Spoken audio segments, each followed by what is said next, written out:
Hello friends, welcome to my channel. இன்றைக்கி மோமோஸ் சட்னி எப்படி செய்யலான்ட்டு பார்க்கலாம் வாங்க. இதுக்கு 5 தக்காளி, ஒரு 10லேருந்து 15 காஞ்ச மிளகாய் எடுத்திருக்கேன். கூட ஒரு சின்ன துண்டு இஞ்சி, ஒரு 5-6 பல் பூண்டு, கொத்தமல்லி இலை, அப்புறம் கொத்தமல்லி தண்டு சேர்த்துக்கோங்க. இந்த கொத்தமல்லி தண்டு தான் இந்த சட்னிக்கு நல்ல ஃப்ளேவர் கொடுக்கும். அதனால் மறக்காமல் கொத்தமல்லி தண்டு சேர்த்துக்கோங்க. இப்போ ஒரு பாத்திரத்தில் 1 டம்ளர் அளவுக்கு தண்ணி ஊற்றி உப்பு போட்டுட்டு நம்ம எடுத்து வச்சுருக்கோம்ல தக்காளி, அதை சேர்த்துக்கலாம். அது கூடவே நம்ம அந்த மிளகாயும் சேர்த்துக்கலாம். சேர்த்துட்டு இதை நல்லா இது நல்லா வேகட்டும். ஒரு 10 நிமிஷத்துக்கு இதை மூடி போட்டு நல்லா வேக வச்சுருங்க. இந்த தக்காளி எல்லாம் நல்லா மசிஞ்சு வர அளவுக்கு வேகட்டும். பாருங்கள், இப்போது நம்மளோட தக்காளி எந்த அளவுக்கு வெந்திருக்குன்ட்டு பாருங்கள். நம்ம ஊற்றின தண்ணியெல்லாம் நல்லா சுண்டி வந்துடுச்சு.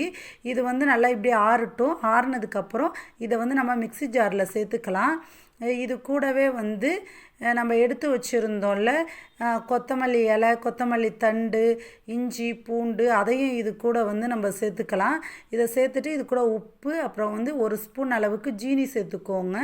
சேர்த்துட்டு நல்லா அரைச்சி எடுத்துக்கோங்க. நீங்கள் நல்லா மைய அரைச்சாதான் நல்லாயிருக்கும்.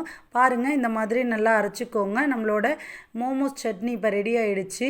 நீங்களும் இது மாதிரி செஞ்சு பாருங்கள். செஞ்சு பார்த்துட்டு எப்படி வந்துச்சுன்னு மறக்காமல் கமெண்ட் பண்ணுங்கள். வீடியோ பிடிச்சிருந்தா மறக்காமல் சேனலை சப்ஸ்கிரைப் பண்ணிக்கோங்க. தேங்க்யூ.